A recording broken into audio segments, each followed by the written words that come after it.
ఇదే జనార్దన్ రావు విదేశాల నుంచి వస్తూ ఉన్నప్పుడు వస్తున్నాడని చెప్పి మీకు తెలిసినాడు, మీ పేపర్లో మీరే రాసినారు 2 రోజులు ఆయన వస్తున్నాడని. మరి ఆయన ఎందుకు అరెస్ట్ చేయలేదు? ముందే అక్కడికి పోయి ఎందుకు అరెస్ట్ చేయలేదు? మామూలుగా మా వాళ్ళు ఎవడు పోయినా కానీ ఎయిర్పోర్ట్లలో లుకౌట్ నోటీసులు పెడుతున్నారు, ఈయనకు మాత్రం బెటరు. దర్జాగా ఆయన వస్తాడు. నేను అడుగుతా ఉన్నా, మరి ఈ జనార్దన్ రావు అనే ఈ మనిషి వీడియోలో ఎలా మాట్లాడగలిగాడు?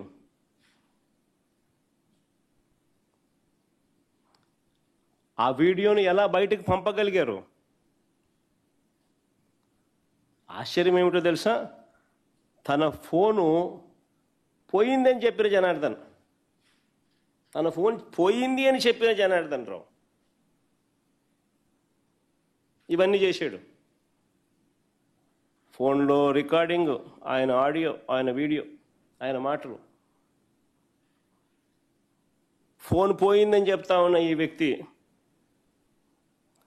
దాంట్లో ఉన్న నుంచి బయటికి పంపించడం, దాంట్లో చాట్స్ కూడా క్రియేట్ చేయడం. ఫోన్ పోయిందని చెప్పిన ఈ వ్యక్తి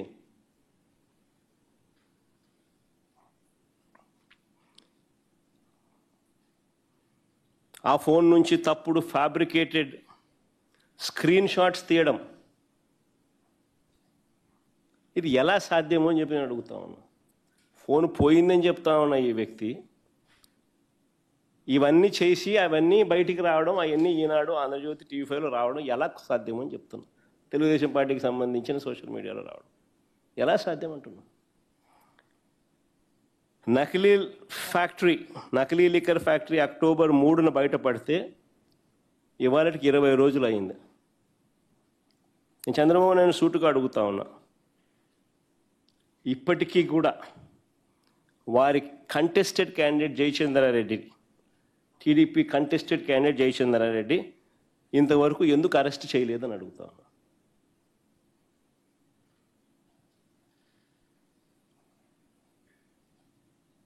ఎందుకు అరెస్ట్ చేయలేదు? Contested candidate Telugu Desam party. ఎందుకు ఈ మనిషి పాస్పోర్ట్ సీజ్ చేయలేదంటూ అడుగుతున్న చంద్రబాబు నాయుడును. ఎందుకు ఆయన పాస్పోర్ట్ ఇంతవరకు సీజ్ చేయలేదని అడుగుతా ఉన్నా. ఇదే జయచంద్రారెడ్డి అనే వ్యక్తి పెద్దిరెడ్డి రామచంద్రారెడ్డికి అత్యంత సన్నిహితుడే అయితే 2.5 సంవత్సరం కిందటి నుంచే ఈ యాక్టివిటీ అంతా కూడా జరుగుతూ ఉంటే మన అటువంటి జయచంద్రారెడ్డికి ఎందుకు మీరు టికెట్ ఇచ్చి పెద్దిరెడ్డి రామచంద్రారెడ్డి వాళ్ళ తమ్ముడి మీద ఎందుకు పోటీ నిలబెట్టారని అడుగుతా ఉన్నా. తమ్మలపల్లి వైఎస్ఆర్సీపీ ఎమ్మెల్యే పెద్దిరెడ్డి రామచంద్రారెడ్డి సొంత తమ్ముడు ద్వారక.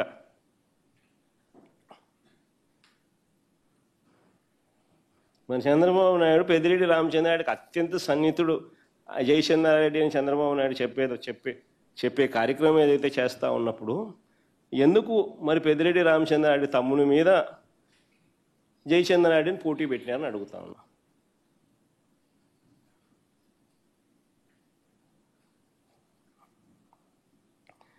ఆశ్చర్యం కలిగించే ఇంకో విషయం చెప్పాలన్నా, తనకు ఆఫ్రికాలో డిస్టిలరీలు ఉన్నాయని, తనకు జయచంద్రారెడ్డికి ఆఫ్రికాలో డిస్టిలరీలు ఉన్నాయని చెప్పి ఆయన ఎలక్షన్ అఫిడవిట్లోనే రాసినాడు. జయచంద్రారెడ్డి ఎలక్షన్ అఫిడవిట్లోనే ఉన్నాయి.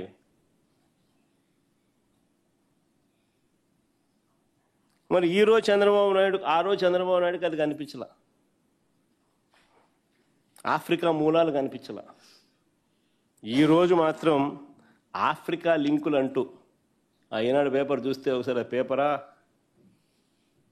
టిష్యూ పేపర్కి ఎక్కువ, బాత్రూమ్ పేపర్కి తక్కువ.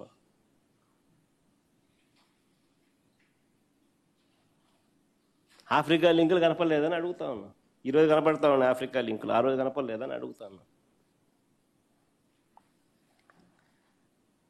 పోనీ ఇది పక్కన పెడదాం, కాస్త ముందుకు పోదాం. పాలకొల్లులో కల్తీ మద్యం ఎవరిది?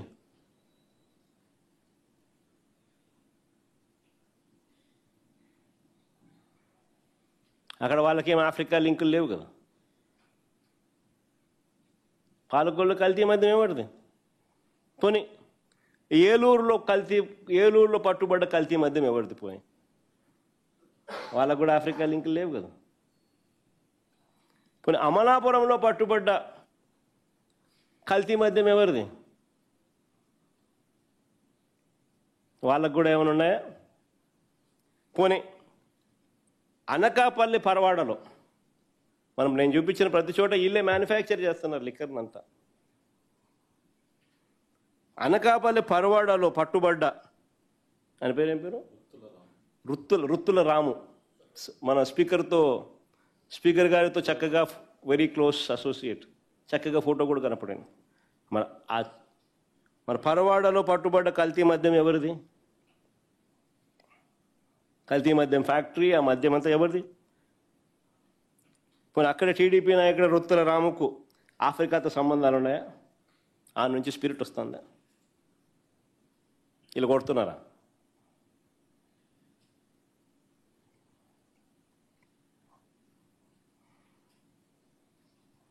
పోనీ ఏలూరు జిల్లాకు అక్కడ స్పీకర్ అయ్యన్న పాత్రుడు గారితో సంబంధాలు రుత్తుల రాముకు ఉన్నవన్నట్టుగా ఏ రకంగా ఎస్టాబ్లిష్ అయినాయో, ఈ రకంగా ఏలూరు జిల్లాకు చెందిన ఒక టీడీపీ నాయకుడు డజన్ల కొద్దీ ఆ మనిషి మీద కేసులు ఉన్నాయి. ఎంత గొప్ప నాయకుడు అంటే ఆయన ఎవరిని పడితే ఆయన తిడతాడు, కొడతాడు. ఎంత గొప్ప నాయకుడు అంటే ఆయన మహిళలను కూడా చూడకుండా ఆడ అధికారులను జుట్టు పట్టుకొని ఈడ్చుకొని కూడా పోతాడు. నేను చెప్పాల్సిన పనుల అంత గొప్ప నాయకుడు ఎవడో మీ అందరికీ కూడా తెలుసు. దగ్గరుండి ఆయన నడుపుతున్నాడు లిక్కర్ మాఫియా. అక్కడ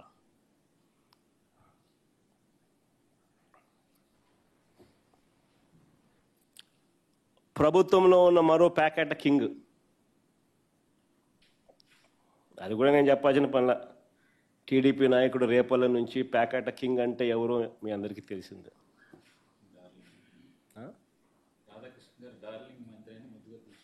డార్లింగ్ మంత్రి అని కూడా అప్పుడప్పుడు రాధాకృష్ణ ముద్దుగా అంటాడు. ఎవరో నేను చెప్పాల్సిన పనులు మీ అందరికీ బాగా తెలిసిన. ఇష్టానుసారంగా ఆయన నడుపుతా ఉన్నాడు. ఈ ప్రాంతం అంతా నాది అని చెప్పి. నిజంగా నకిలీ మద్యం ఫ్యాక్టరీలు పెట్టింది చంద్రబాబు నాయుడు గారి మనుషులే. నకిలీ మద్యాన్ని తయారు చేసి తమ మాఫియాలో భాగమైన ప్రైవేట్ లిక్కర్ షాపులకు సప్లై చేసేది చంద్రబాబు నాయుడు గారి మనుషులే. అక్కడే కాదు, తమ బెల్ట్ షాపులకు కూడా, తమ వారు నడిపే బెల్ట్ షాపులకు సప్లై చేసేది కూడా చంద్రబాబు నాయుడు గారి మనుషులే. అమ్మేది కూడా ఈయనకు సంబంధించిన నాయకులు, కార్యకర్తలే. సిబిఐ విచారణ చేస్తే ఈ మొత్తం వ్యవహారములో ఉన్న మూలాలు బయటకు వస్తాయి. కానీ చంద్రబాబు నాయుడు ఈడు కదా సిబిఐకి. సిట్టే ఆయనకు ముద్దు అంటాడు. ఎందుకంటే సిట్టేలో ఉన్న ఈ సిపి రామకృష్ణ చంద్రబాబు నాయుడుకు ఈయన అందరికన్నా పెద్ద ఈ మాఫియా ముఠాలో ఒక భాగస్తుడు.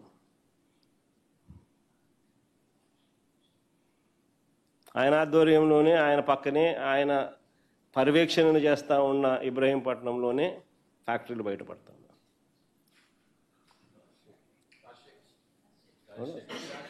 సిపి రాజశేఖర్ అంట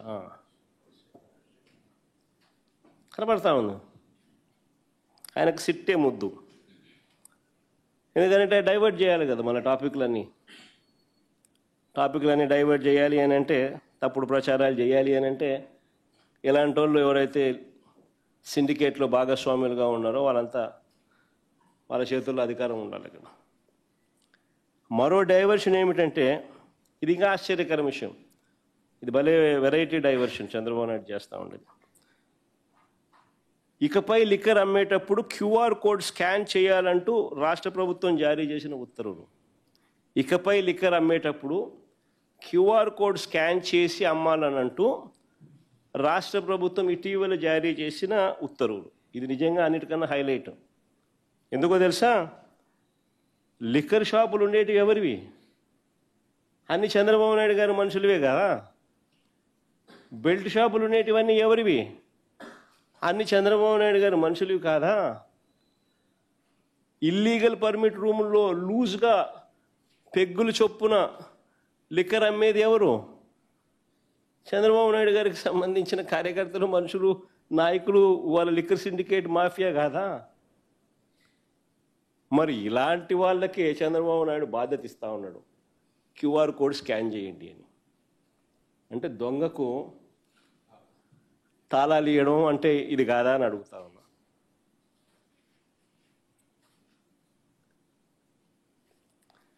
అసలు ప్రభుత్వం అమ్మే మద్యంలో 40% బెల్ట్ షాపుల ద్వారా అమ్ముతారు.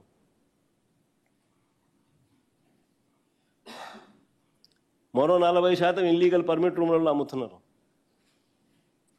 అక్కడే కూర్చోబెడుతున్నారు, పెగ్గుల్లో పోస్తున్నారు. ఎంఆర్పి రేటు గాలికి ఎగిరిపోయింది.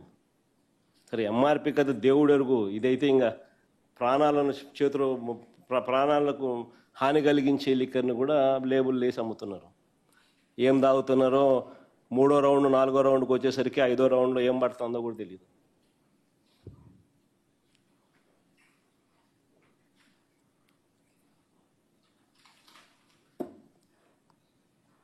రెండో పెగ్గు 3వ పెగ్గుకు 1వ పెగ్గుకు తేడా కనిపిస్తుందేమో, 3వ పెగ్గు 4వ పెగ్గు వచ్చేసరికి తేడా కనపడదు అని నేను అనుకుంటున్నాను. ఎందుకంటే నేను తాగే అలవాటు లేదు కాబట్టి నేను అనుకుంటాను. అంటే అంత బరితెగింపు. అంటే ఎవరినైనా కూడా మనం 3వ రౌండ్ దాటితే ఎవడైనా కానీ ఏం గుర్తుపడతారులే, పోవడమే కదా, పోసేయడమే కదా, పెగ్గులే కదా అని పెగ్గుల్లో పోసేయడమే కదా అని చెప్పి ఇల్లీగల్ పర్మిట్ రూమ్లో పెగ్గుల్లో పోస్తున్నారు. గ్రామాలలో బెల్ట్ షాపులలో యథేచ్ఛగా అమ్మేస్తున్నారు. ఎవడు స్కాన్ చేసేది అక్కడ? ఎవడు క్యూఆర్ కోడు, ఎవడు స్కాను, ఎవడు చేసేది? అంతా ఇల్లే. అదే మా ప్రభుత్వ హయాంలో ప్రభుత్వం ఆధ్వర్యంలోనే మద్యం దుకాణాలు నడిచేవి. ప్రభుత్వం ఆధ్వర్యంలోనే మద్యం దుకాణాలు నడిచేటివి. లాభాపేక్ష ప్రభుత్వానికి లేదు. అందుకనే బెల్ట్ షాపులన్నీ రద్దు చేసినాం. అందుకే షాపులు కూడా సంఖ్య తగ్గించినాం. అందుకే టైమింగ్స్ పెట్టి మరి షాపులు నడిపాం. ఎప్పుడంటే ఎప్పుడు అవైలబుల్గా పెట్టలా. ఇల్లీగల్ పర్మిట్ రూములు లేవు, రద్దు చేసినాం. క్యూఆర్ కోడ్ స్కాన్ చేసి గవర్నమెంట్ షాపుల్లో అమ్మక మునుపు స్కాన్ చేసి అమ్మేటోళ్ళు డైనమిక్గా. అసలు క్యూఆర్ కోడ్ సిస్టమ్ తెచ్చింది మేమే. ఇంతకుముందు లేదు క్యూఆర్ కోడ్. మా ప్రభుత్వం వచ్చినాకనే క్యూఆర్ కోడ్ సిస్టమ్ తెచ్చినాం, ట్రాన్స్పరెన్సీ ఉండాలని. ఎంపానెల్డ్ డిస్టిలరీస్ నుంచి మాత్రమే లిక్కర్ వచ్చేది. ఆ ఎంపానెల్డ్ డిస్టిలరీస్ కూడా కొన్ని 100 కోట్ల రూపాయలు ఖర్చు చేసి డిస్టిలరీలు పెట్టినోళ్ళు. ఆ ఎంపానెల్డ్ డిస్టిలరీస్ కూడా మేము ఎంపానెల్ చేసింది కాదు, చంద్రబాబు నాయుడు గతంలో ఎంపానెల్ చేసినట్టు. అంటే 100 కోట్ల రూపాయలు ఖర్చు చేసి ఫ్యాక్టరీలు పెట్టి దాన్ని ఎంపానెల్ చేసుకునే కార్యక్రమం చేస్తే అక్కడ క్వాలిటీ మద్యం అనేది దొరుకుతుంది. ఆ క్వాలిటీ మద్యానికి క్యూఆర్ కోడ్ పెట్టి ట్రేస్ చేసి గవర్నమెంట్ షాపులలో గవర్నమెంటే దాన్ని అమ్మితే, అమ్మే ముందు ప్రతి బాటిల్ను స్కాన్ చేసి క్యూఆర్ కోడ్ స్కాన్ చేసి అమ్మితే ప్రజలకు మంచి ఆరోగ్యం అనేది కనీసం కొద్దో గొప్ప, తాగితే ఎలాగూ చెడిపోతుంది, కనీసం ఆ ఉన్నకాడి కన్నా కొద్దో గొప్ప ప్రజలకు మంచి ఆరోగ్యం ఇచ్చే ప్రయత్నం ఒకటి మా ప్రభుత్వ హయాంలో జరిగింది.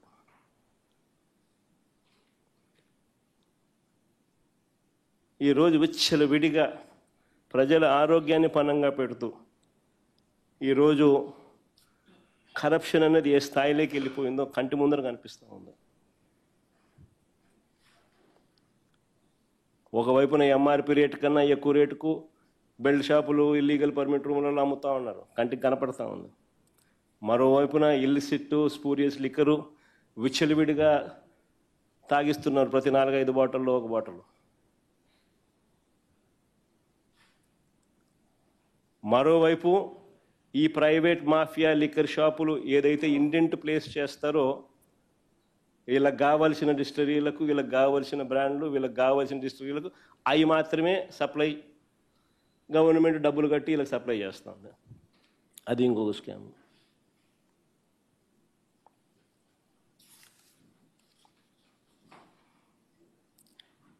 నిజంగా ఆశ్చర్యం కలిగించే విషయాలు ఇవన్నీ. మా జోగి రమేష్ మీద డైవర్ట్ చేస్తూ ఆరోపణలు చేశారు. మా జోగి రమేష్ 2 ఫోన్లు ఇలా చూపించినాడు.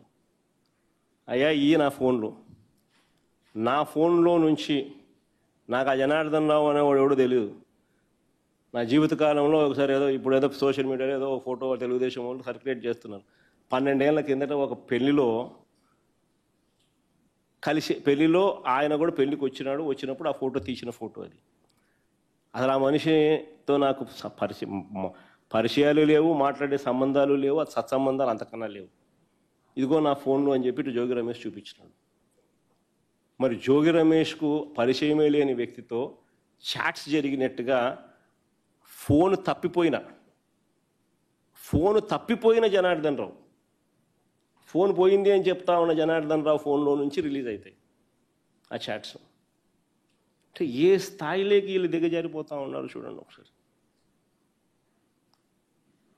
అంటే ఒక ఫ్యాబ్రికేట్ చేసే కార్యక్రమం, ఏకంగా వాళ్ళ ఫోన్ తీసుకోవడము, ఆ ఫోన్లో చాట్స్ వీళ్ళే జనరేట్ చేయడము, మళ్ళీ ఎవరైనా కోర్టుకు వెళ్ళి మా జోగి కోర్టులో కేసు వేసినాడు, సిబిఐ ఎంక్వైరీ అడుగుతూ ఈ పాట చూపిస్తూ. అప్పుడేమంటారు, ఫోన్ లేదు పోయిందని ఆయనే కంప్లైంట్ ఇచ్చినాడు, ఫోనే లేదు కదా అని వీళ్ళు అంటారు. కానీ ఈ లోపల డ్యామేజ్ చేస్తూ ఉన్నారు కదా డైవర్షన్ పాలిటిక్స్లో. అంటే ఒక మనిషిని, ఒక వ్యక్తిత్వ హరణం కాదా ఇది అని అడుగుతా ఉన్నా. నువ్వు చేసింది తప్పు, ఒక ఎదవ పని. ఆ ఎదవ పనిలో టాపిక్ని డైవర్ట్ చేసేందుకు ఇంకొక మనిషి మీద అమాండాలు వేయడం, ఇరికిచ్చే కార్యక్రమం చేయడం, ఇరికిచ్చే కార్యక్రమంలో ఏకంగా ఎవిడెన్సెస్ క్రియేట్ చేయడం అన్యాయం కాదా ఇదని అడుగుతా ఉన్నా. మొన్న ఇంకొకరు నిరికిచ్చే దానికోసం 11 కోట్ల రూపాయలు డబ్బులు తీసుకొని పోయి, వీళ్ళ డబ్బులు తీసుకొని పోయి ఆడబెట్టి ఆ డబ్బులు లిక్కర్ స్కామ్ అని చెప్పారు. తీరా వీళ్ళు పోయి ఆ డబ్బులు నోట్ల మీద ఉన్న నోట్ల నెంబర్లు ద్వారా ఎవరి బ్యాంక్ అకౌంట్లో నుంచి డ్రా చేసినారు, ఎప్పుడు డ్రా చేసినారు డీటెయిల్స్ ఇమ్మీడియట్లీ తెప్పించండి అని చెప్పి వీళ్ళు కోర్టులో ఫైల్ చేసినారు కేసు. ఆర్బీఐకి లేఖలు రాసినారు. ఎవరు? ఆరోపణలు ఎదుర్కొంటున్న వాళ్ళు. వెంటనే మాటలు లేవు. ఎక్కడైనా కానీ 11 కోట్ల రూపాయలు ఎక్కడైనా ఇటువంటి డబ్బులు దొరికితే ఏం చేస్తారు? డబ్బులు పక్కన పెడతారు కదా ఎవరైనా. పక్కన పెట్టలేదని చెప్పేసి కలిపేసినామంట. ఎవరైనా కలుపుతారు డబ్బులు? అంటే వీళ్ళే డబ్బులు ప్లాంట్కి వేస్తూ ఉన్నారు. అది ఇంజనీరింగ్ కాలేజ్ డొనేషన్ల డబ్బు.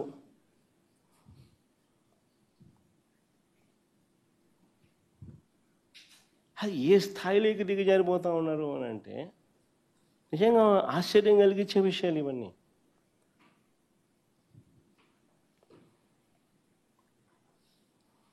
ఎనివే, ఇంకా టాపిక్ల గురించి ఎంత చెప్పినా కానీ ఇది తెగని టాపిక్. ఎందుకనంటే చంద్రబాబు నాయుడు అనే వ్యక్తికి నా సిగ్గు, నా లజ్జ ఏమీ లేవు. సిగ్గన్నా ఉంటే కొంచెం ఏదన్నా చెప్తే సిగ్గుపడతాడు అనుకోవచ్చు. లజ్జన్నా ఉంటే కనీసం సరే అషేమ్డ్గా ఫీల్ అవుతాడని చెప్పని అనుకోవచ్చు. అషేమ్డ్గా ఫీల్ అయ్యేది లేదు, సిగ్గు అంతకన్నా లేదు. సో ఎంబారెస్మెంట్ లేదు, అషేమ్డ్గా ఫీల్ అయ్యేది లేదు.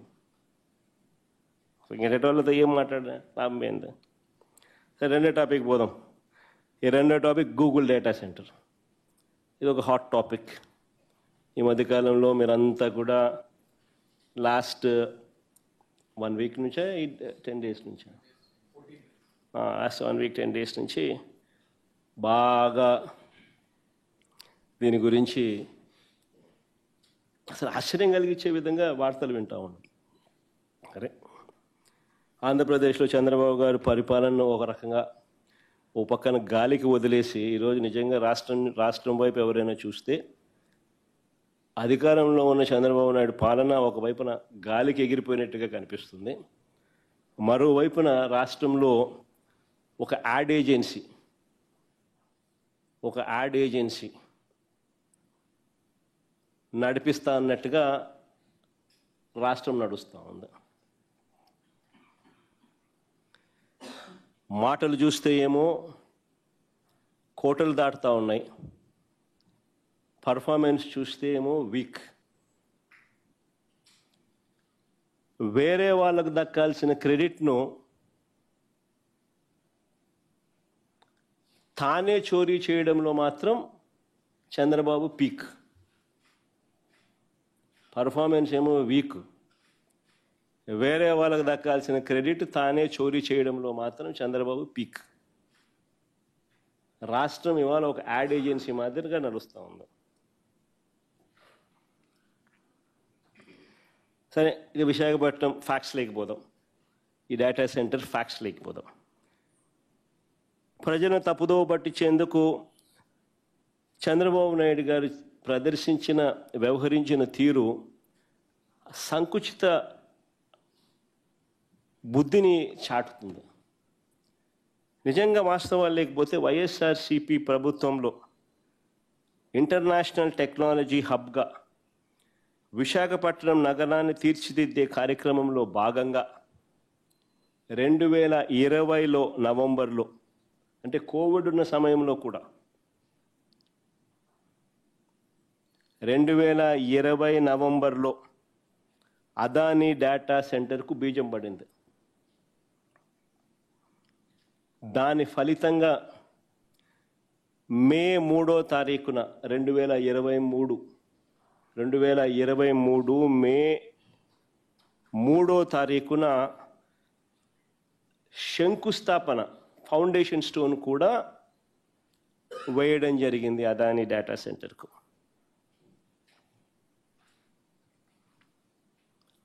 అంతేకాదు, అదొకటే కాదు, సబ్సీ కేబుల్, అంటే బేసికలీ ఏ డేటా సెంటర్ అయినా రావాలంటే ఫస్ట్ డేటా రావాలి కదా. డేటా వస్తే నువ్వు డేటా సెంటర్ ఒకటి వస్తుంది, డేటా వచ్చే మార్గం రావాలి కదా. సో డేటా తేవడానికి సబ్సీ కేబుల్, అంటే underneath the sea, subsea cable, తద్వారా కేబుల్ ల్యాండింగ్ స్టేషన్ రిసీవ్ చేసుకోవాలి కదా. సబ్సీ నుంచి కేబుల్ వస్తుంది, కేబుల్ వచ్చిన తర్వాత కేబుల్ ల్యాండింగ్ స్టేషన్ రిసీవ్ చేసుకుంటుంది. సింగపూర్ నుంచి తీసుకొచ్చే కార్యక్రమం, సబ్సీ కేబుల్ సింగపూర్ నుంచి తీసుకొచ్చే కార్యక్రమానికి కూడా అంకురార్పణ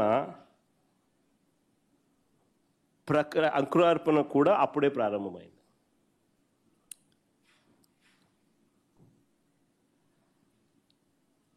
ఈ రెండు వెరీ వెరీ ఇంపార్టెంట్ పాయింట్స్ నేను మళ్ళా చెప్తా ఉన్నా.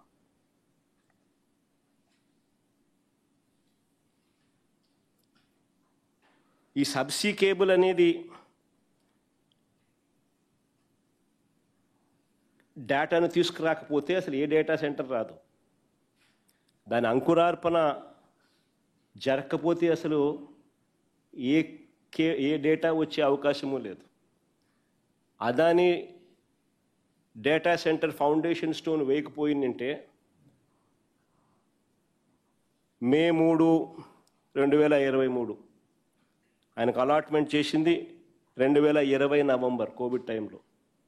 కోవిడ్ అయిపోయిన వెంటనే మే 3, 2023లో ఆయన ఏకంగా ఫౌండేషన్ స్టోన్ కూడా వేసినాడు.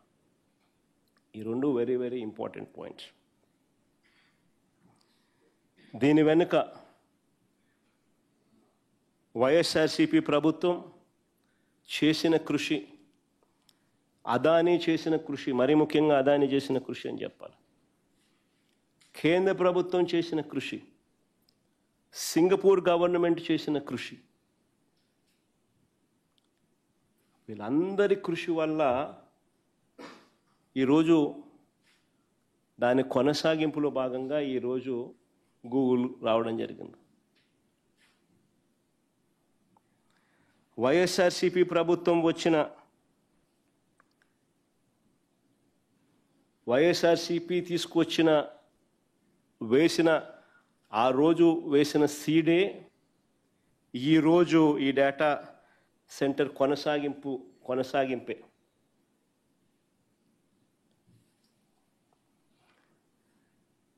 అదాని పెట్టే ఈ కొత్త ప్రాజెక్ట్ ఏదైతే 1000 మెగావాట్ల కొత్త ప్రాజెక్టు,